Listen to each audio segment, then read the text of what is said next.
Friends, स्वागत है आप सभी का एजुकेशन के 98 यूट्यूब चैनल में। फ्रेंड्स, अगर आपने अभी तक हमारे यूट्यूब चैनल को सब्सक्राइब नहीं किया है तो सब्सक्राइब कर लें और बेल आइकन को ऑल प्रेस जरूर करें ताकि आने वाली हर एजुकेशन वीडियो आप तक सबसे जल्द पहुंचे। तो फ्रेंड्स, आज हम कवर करने वाले हैं भारतीय राज्य व्यवस्था का 10वां अध्याय नागरिकता के 21 इंपॉर्टेंट प्रश्न हैं। जी गाइस, 21 इंपॉर्टेंट प्रश्न हैं। जितने भी नागरिकता के इंपॉर्टेंट प्रश्न हैं वो सारा का सारा मैं इस क्लास में आप लोगों को प्रोवाइड करने वाला हूं। जितने भी मोस्ट इंपॉर्टेंट है वो सारा का सारा मैं जो है इस क्लास में कवर किया हूं। और गाइस, इंडिया के किसी भी एग्जाम में हो नागरिकता से क्वेश्चन पूछ ही लिया जाता है। तो चलिए गाइस, आज की क्लास हम शुरू करते हैं और देखते हैं आज की क्लास के मोस्ट 21 इंपॉर्टेंट प्रश्न। तो गाइस, ये रहा पहला प्रश्न है आपके सामने। भारतीय संविधान के कौन से अनुच्छेद नागरिकता से संबंधित है? भारतीय संविधान के कौन से अनुच्छेद नागरिकता से संबंधित है? तो कौन सा अनुच्छेद नागरिकता से संबंधित है? तो ये है गाइस अनुच्छेद 5 से 11, ये नागरिकता से संबंधित है। ऑप्शन नंबर सी इसका सही जवाब हो जाएगा। ऑप्शन नंबर सी इसका सही जवाब हो जाएगा। अगला प्रश्न है, भारतीय संविधान निम्नलिखित में से कौन सी नागरिकता प्रदान करता है?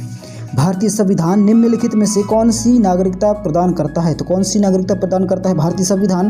तो ये प्रदान करता है एकल नागरिकता। कौन सा नागरिकता प्रदान करता है? एकल नागरिकता। ऑप्शन नंबर ए इसका सही जवाब हो जाएगा। ऑप्शन नंबर ए इसका सही जवाब हो जाएगा। अगला प्रश्न है, किस अनुच्छेद के तहत संसद को नागरिकता के संबंध में कानून बनाने का अधिकार प्रदान किया गया है? किस अनुच्छेद के तहत संसद को नागरिकता के संबंध में कानून बनाने का अधिकार प्रदान किया गया है? तो किस अनुच्छेद के तहत प्रदान किया गया है? तो ये प्रदान किया गया है अनुच्छेद 11 के तहत। ऑप्शन नंबर डी इसका सही जवाब हो जाएगा। ऑप्शन नंबर डी इसका सही जवाब हो जाएगा। अगला प्रश्न है, भारतीय नागरिकता नहीं प्राप्त की जा सकती। भारतीय नागरिकता नहीं की जा सकती। तो किसके द्वारा नहीं की जा सकती? तो ये है भारतीय बैंक में धन जमा करके जो है भारतीय नागरिकता प्राप्त नहीं की जा सकती। ऑप्शन नंबर डी इसका सही जवाब हो जाएगा। ऑप्शन नंबर डी इसका सही जवाब हो जाएगा। अगला प्रश्न है, देशीय करण द्वारा नागरिकता प्राप्ति का एक तरीका क्या है? देशीय करण द्वारा नागरिकता प्राप्ति का एक तरीका क्या है? तो वो क्या तरीका है? तो वो है विदेशी पुरुष से विवाह करने पर। विदेशी पुरुष से विवाह करने पर देशीकरण द्वारा नागरिकता प्राप्ति का एक तरीका है। ऑप्शन नंबर सी इसका सही जवाब हो जाएगा। ऑप्शन नंबर सी इसका सही जवाब हो जाएगा। अगला प्रश्न है,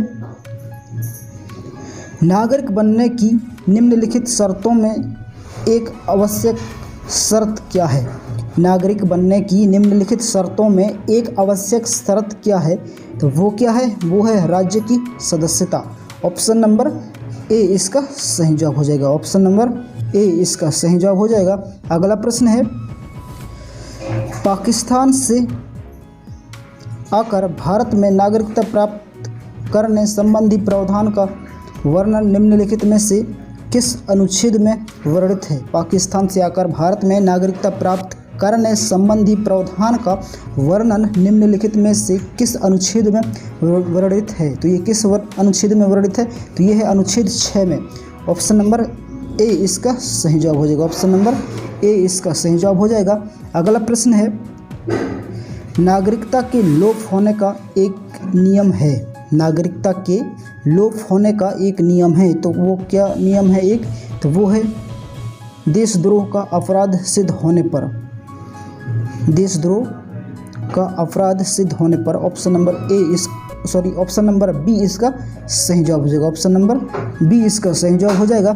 अगला प्रश्न है, निम्नलिखित में से कौन सी शर्त भारत की नागरिकता प्राप्त करने के लिए नहीं है? निम्नलिखित में से कौन सी शर्त भारत की नागरिकता प्राप्त करने के लिए नहीं है?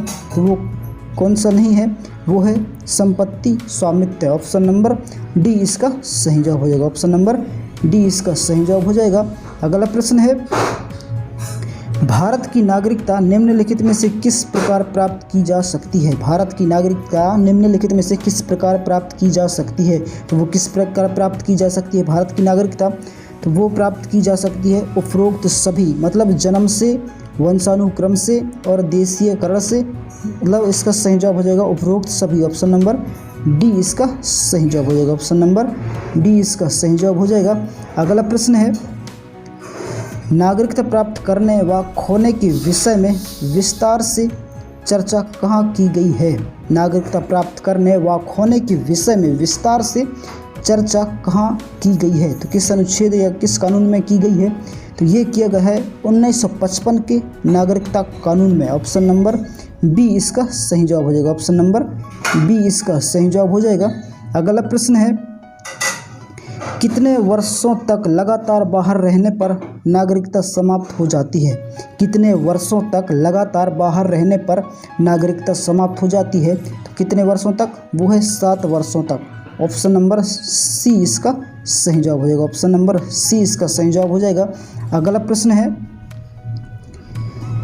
ऐसे सभी व्यक्ति जो उस वर्ष या उसके पश्चात भारत में जन्म ग्रहण किए हैं उन्हें जन्मजात भारतीय नागरिक समझा जाता है। तो किस सन में जन्मे भारत के उन भारतीयों को भारतीय नागरिकता समझा जाता है, उन सभी व्यक्तियों को? तो वो है 26 जनवरी 1950 के अंदर जन्म ग्रहण किए हुए व्यक्तियों को। ऑप्शन नंबर इसका सी सही जवाब हो जाएगा। ऑप्शन नंबर सी इसका सही जवाब हो जाएगा। अगला प्रश्न है, निम्न में से किस स्थिति में किसी भारतीय व्यक्ति की भारतीय नागरिकता समाप्त हो सकती है? निम्न में से किस स्थिति में किसी भारतीय व्यक्ति की भारतीय नागरिकता समाप्त हो सकती है? तो किस स्थिति में हो सकती है? तो ये हो सकती है उपरोक्त सभी, बोले तो त्यागने पर या पर्यावसन पर या वंचित किए जाने पर। उपरोक्त सभी इसका सही जवाब हो जाएगा। ऑप्शन नंबर डी इसका सही जवाब हो जाएगा। अगला प्रश्न है, निम्न में से किस स्थिति में किसी व्यक्ति को भारतीय नागरिकता से वंचित नहीं किया जा सकता है? निम्न में से किस स्थिति में किसी व्यक्ति को भारतीय नागरिकता से वंचित नहीं किया जा सकता? तो किस स्थिति में वंचित नहीं किया जा सकता? वो है उपरोक्त सभी, बोले तो निर्वाचन के दौरान, आपातकाल के दौरान, युद्ध के दौरान जो है ये भारतीय नागरिकता से वंचित नहीं किया जा सकता। उपरोक्त सभी इसका सही जवाब हो जाएगा। ऑप्शन नंबर डी इसका सही जवाब हो जाएगा। अगला प्रश्न है, भारतीय संविधान में नागरिकता की प्रावधान कब लागू हुआ? भारतीय संविधान में नागरिकता की प्रावधान कब लागू हुआ? तो किस सन में लागू हुआ था भारतीय संविधान में नागरिकता का प्रावधान? तो ये हुआ था 1949 में। ऑप्शन नंबर बी इसका सही जवाब हो जाएगा। ऑप्शन नंबर बी इसका सही जवाब हो जाएगा। अगला प्रश्न है, संविधान द्वारा प्रदत्त नागरिकता के संबंध में संसद ने एक व्यापक नागरिकता अधिनियम कब बनाया? संविधान द्वारा प्रदत्त नागरिकता के संबंध में संसद ने एक व्यापक नागरिकता अधिनियम कब बनाया? तो किस सन में बनाया? तो ये बनाया था 1955 में। कब बनाया था? 1955 में। ऑप्शन नंबर सी इसका सही जवाब हो जाएगा। ऑप्शन नंबर सी इसका सही जवाब हो जाएगा। अगला प्रश्न है, भारत में एकल नागरिकता की अवधारणा अपनाई गई। भारत में एकल नागरिकता की अवधारणा अपनाई गई, तो ये कहाँ से अपनाई गई भारत में? तो ये अपनाई गई इंग्लैंड से। कहाँ से? इंग्लैंड से। ऑप्शन नंबर ए इसका सही जवाब हो जाएगा। ऑप्शन नंबर ए इसका सही जवाब हो जाएगा। अगला प्रश्न है, किस देश में दोहरी नागरिकता का सिद्धांत स्वीकार किया गया है? किस देश में दोहरी नागरिकता का सिद्धांत स्वीकार किया गया है? तो किस देश में स्वीकार किया गया है? तो ये किया गया है संयुक्त राष्ट्र अमेरिका में। ऑप्शन नंबर डी इसका सही जवाब हो जाएगा। ऑप्शन नंबर डी इसका सही जवाब हो जाएगा। अगला प्रश्न है, नागरिकता प्राप्त करने के लिए शर्तें निर्धारित करने वाला सक्षम निकाय कौन सा है?